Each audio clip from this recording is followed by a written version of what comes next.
to scratch it out, but yeah, I'm revisiting Burn. The last time I played Burn, Rhinos was really popular, and I think Living End was pretty popular too, and maybe Amulet Titan.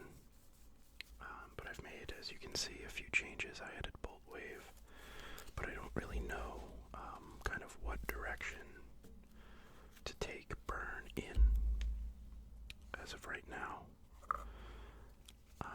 I know there is a lot of incidental life gain in the format right now, or at least in the most popular deck, or one of the most popular decks, although its meta share might have changed since last I checked, but the energy decks, the Boros energy decks, tend to, with Guide of Souls and with Ocelot Pride, I think, have lifelink, and or Ocelot Pride is lifelink, and Guide of Souls I think gives you life, which obviously for Burn is not good.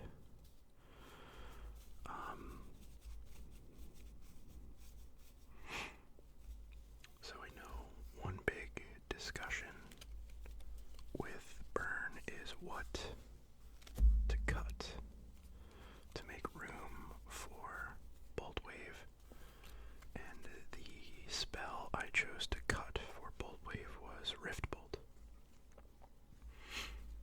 Rift Bolt always just kind of felt awkward. And I think with the incidental life gain, Skullcrack could be a good for main deck inclusion. It might be that Lightning Helix is pretty weak. It might be that, like, for Skullcrack and for Roiling Vortex in the main could be the right move.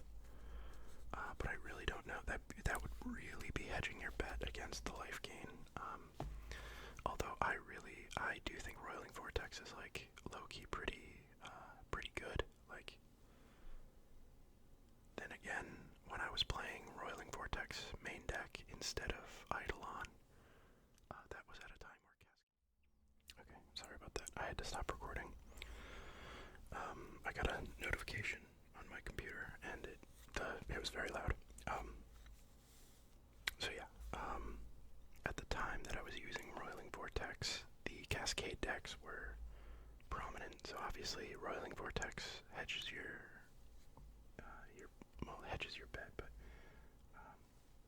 it's very good against Cascade because it, if a spell was cast and no mana was spent to cast it, it deals 5 damage. So it was a good card against those decks, and those two decks combined took up a significant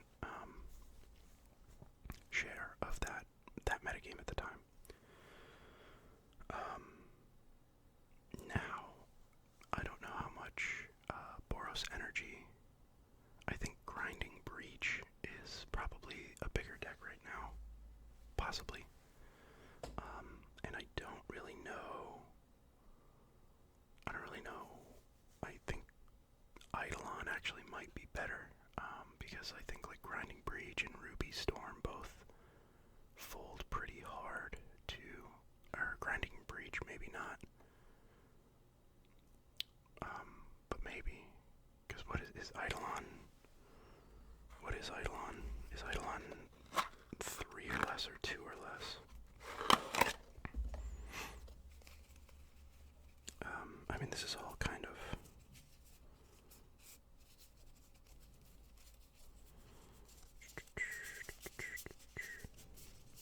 why do I even have Flame of Kelds in here? Cleansing Wildfire.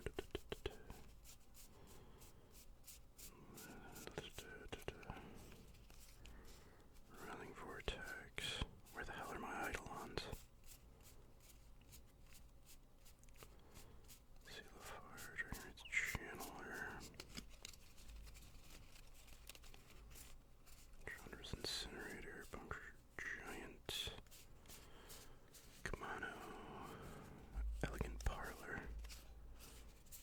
Searing Blood, Sanctifier, Void Mirror, Smash, Rift Bolt,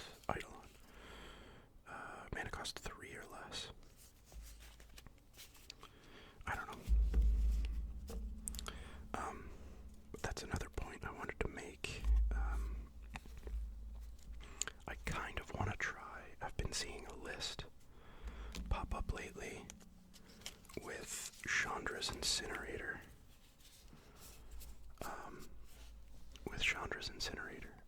Using Chandra's Incinerator, a bunch of burn spells, including Rift Bolt, Seal of Fire, Chandra's Incinerator,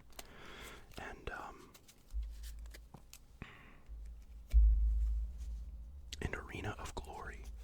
So I have 4 copies of Arena of Glory on the way, and I think I want to give it a try, because it seems kind of fun and interesting and kind of memey, but powerful. I've seen a couple 5-0s in Magic the Gathering Online leagues with that list. So in the interest of making my life easier, I can get Rift Bolt, Eidolons. I'm going to put Eidolons to the front here because that is a card I'm always going to be wanting quick access to. Chandra's Incinerator. How many copies of this do I have? 4. My pet card, Chandra Dressed to Kill, that just never found a home. And 4 Seal of Fire. And I think Dragon's Rage Channeler was in that list as well.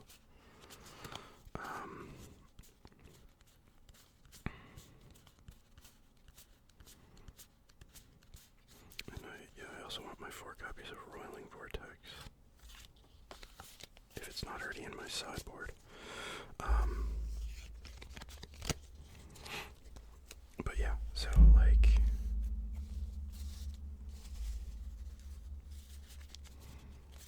you've got your Seal of Fires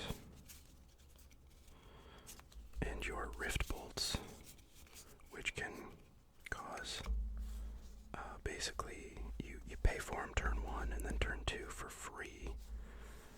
They cause combat damage, and then you can cast another burn spell to create more non-combat damage. So for free, turn 1, cast Rift Bolt or Seal of Fire. Turn 2, for free, you get non-combat damage, cast another spell for combat damage, and then theoretically, you should be able to play a Chandra's Incinerator for like a mana. And then if you cast it if you have an Arena of Glory in play, and then tap the Arena of Glory to create the mana and the ability to give your creature haste, you have a hasty Chandra's Incinerator on turn 2, attacking for 6 with trample, and you've dealt at least 5 damage, probably. Because I think Seal of Fire is the only 2 damage dealing burn spell. The others would be Bolt Wave, Lava Spike. It happened again. Different computer this time. That's infuriating. But the Seal of Fire would be the only 2 mana, or the 2 damage burn spell in the deck.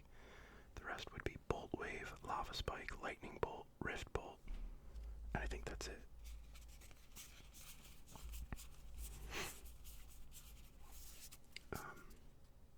So yeah, you've got Dragon's Rage Channeler is kind of like a filter, and it also can get Delirium pretty easily because you have the Seal of Fire. So like you can have Dragon's Rage Channelers as like backups. Let's see.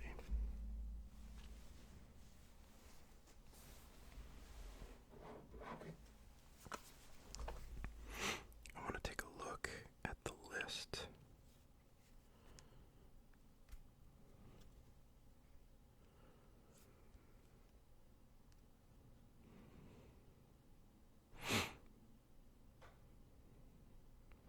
So they have Monastery Swiftspear, Chandra's Incinerator, Monastery Swiftspear, Chandra's Incinerator, and Dragon's Rage Channeler as the creatures.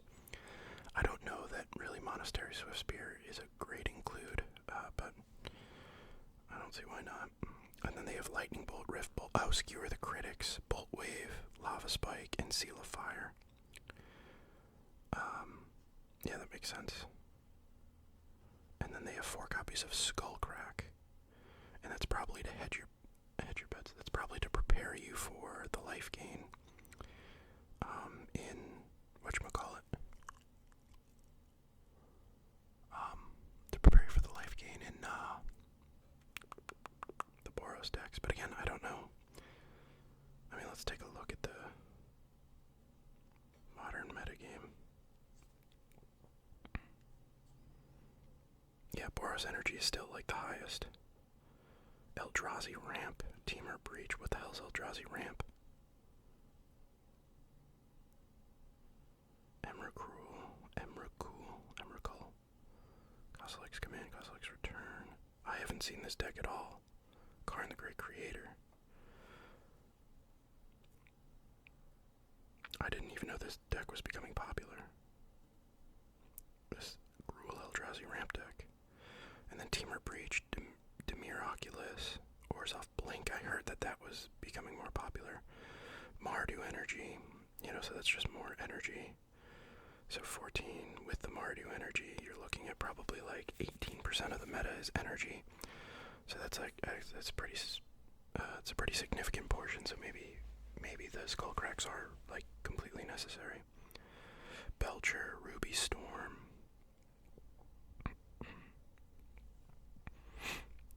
And against Ruby Storm,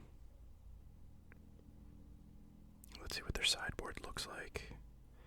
Leyline of the Void, Searing Blaze, Eidolon of the Great Revel, and Smash to Smithereens. That's such a simple sideboard. I love it so much. You have 4 copies of a card for graveyard decks, 4 copies of a card for like creature decks, 4 copies of a card for like Spellslinger decks, and then 4 copies of a card for artifact decks. That's why I love Burn, dude. Like, you don't need to break your brain trying to figure stuff out. You just jam the cards that do the thing and go. It's so simple. I love it. Call me an idiot. I don't give a shit about your opinion.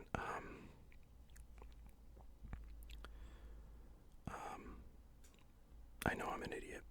I don't need you telling me. Barbarian Ring, Arena of Glory, Mountain, Arid Mesa, Scalding Tarn. I would think. I love. So it's a mono red list.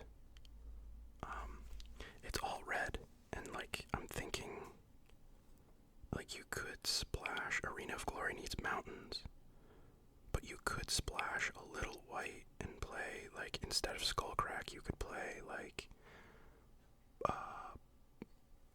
You could play Boros Charm, and then like your Boros Charm. I mean, is that really worth it though?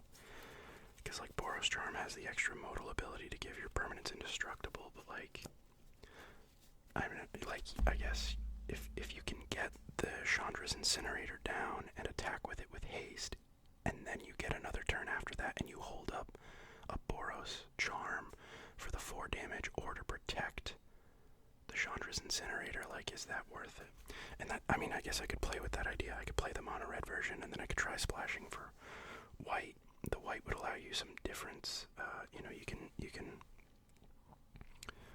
You can include some different, like Rest in Peace, Deflecting Palm, Wear Tear,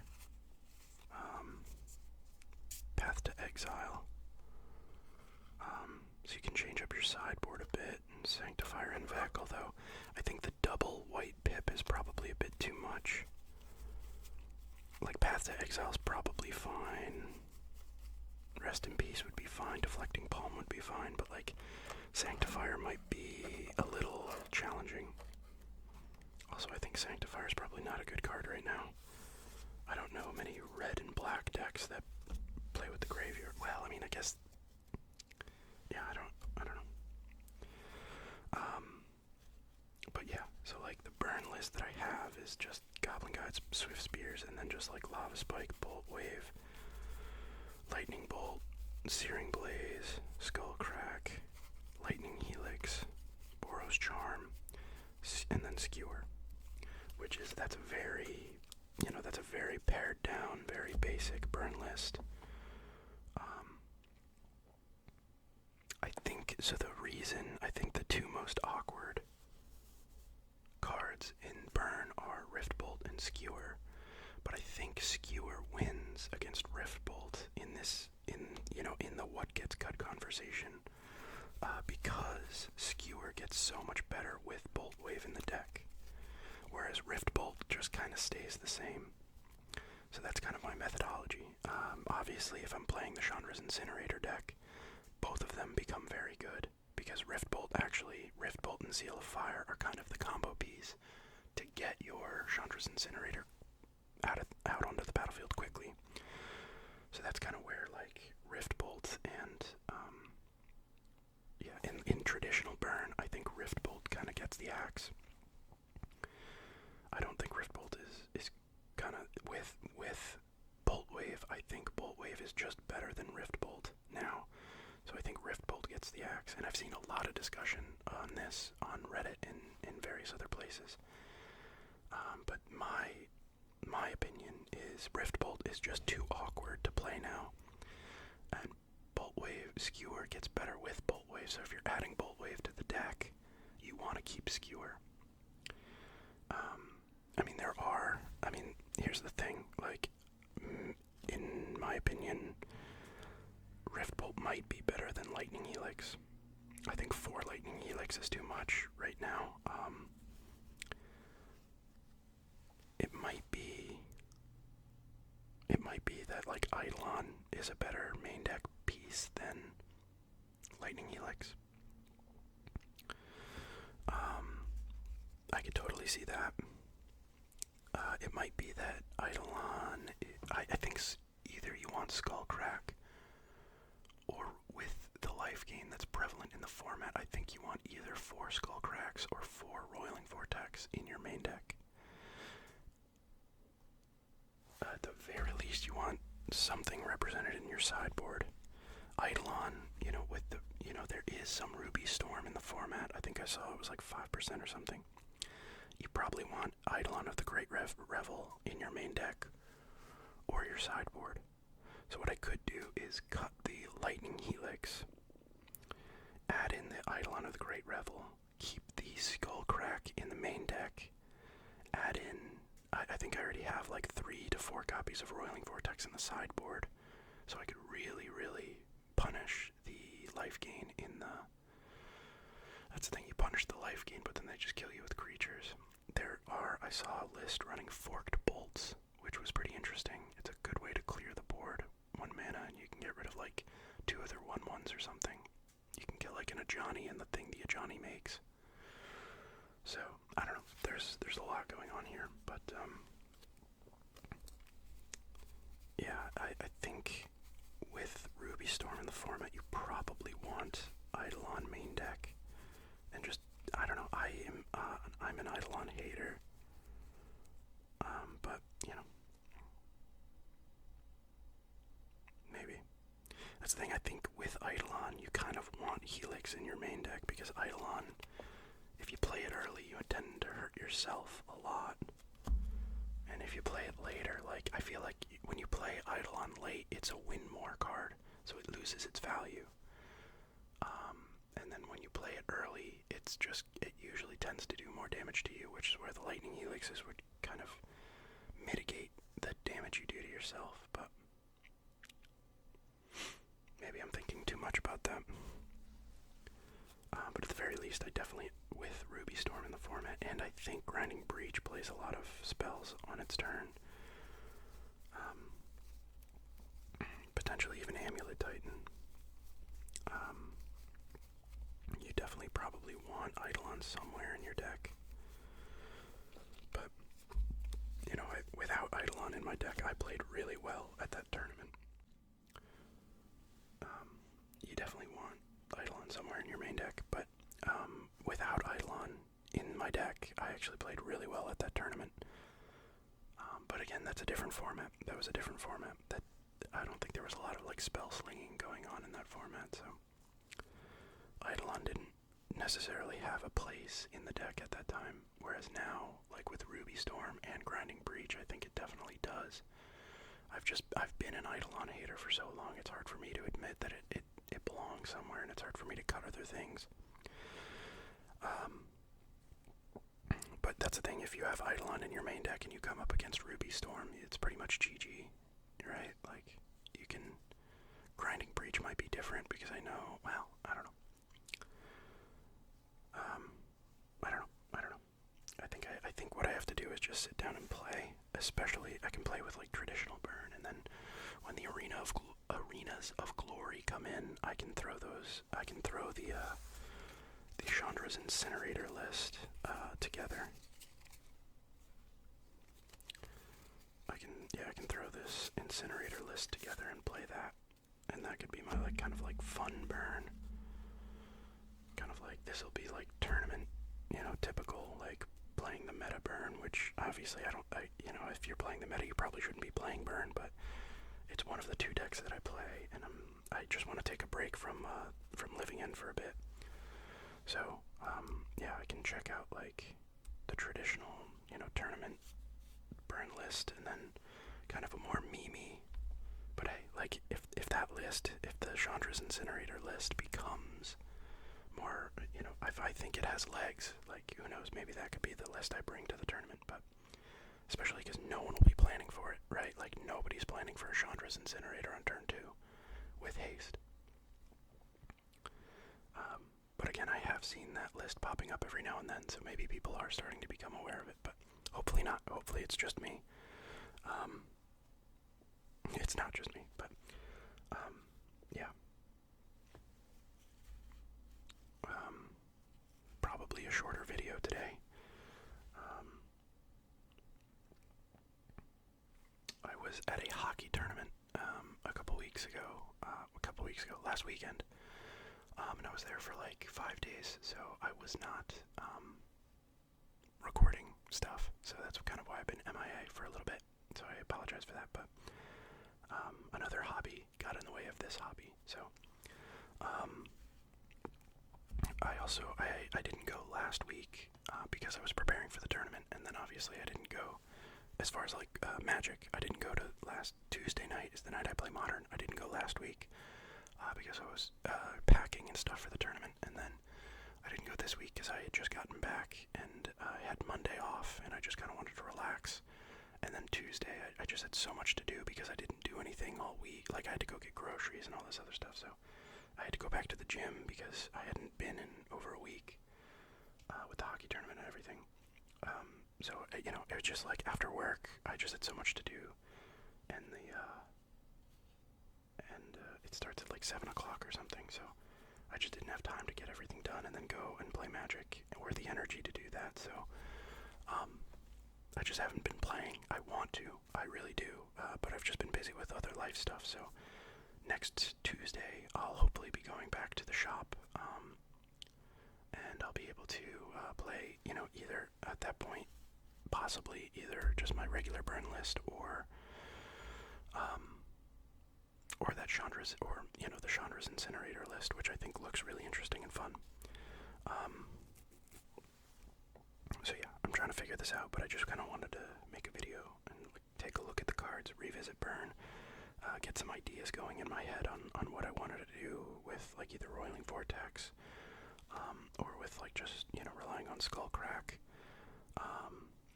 and stuff like that. So I just kind of wanted to verbalize, get that out there, and start thinking about it, because I have plenty of time. Obviously, I have a week before I play, but I just kind of wanted to get those ideas out of the ether and into my brain. You know what I mean? Actually, let's do this real quick. Take the Eidolons, put them in front.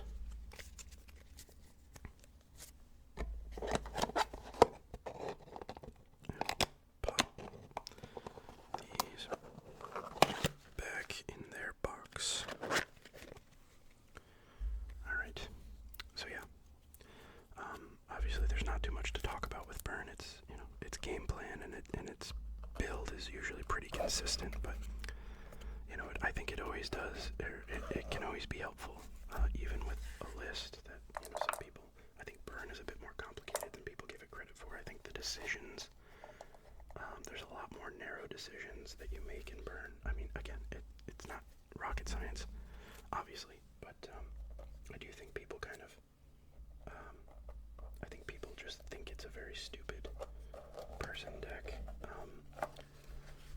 But I think people don't really give credit to the, you know, the nuances of some of the decision making that goes on in Burn.